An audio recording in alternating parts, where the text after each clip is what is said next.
In today's video, I'll teach you how to log in Google One account. First of all, launch open Google One application. If you do not have this application, you can download it from Play Store and App Store. So if you want to log into your Google One account, it is actually very simple. You'll be able to see the Google account that is selected right now. Basically, you'll have to log into your Google account in order to log into Google One. So what you have to do is simply tap on the Google account that is selected right now. Now after you do that, you'll be able to see all the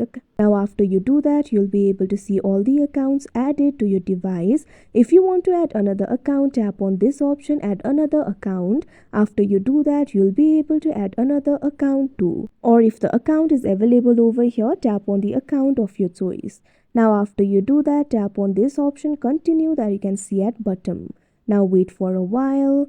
Now you will be logged into your account. So like this, you'll be able to log in. So that is how you log in Google One account. I hope you found this video helpful. Thank you for watching.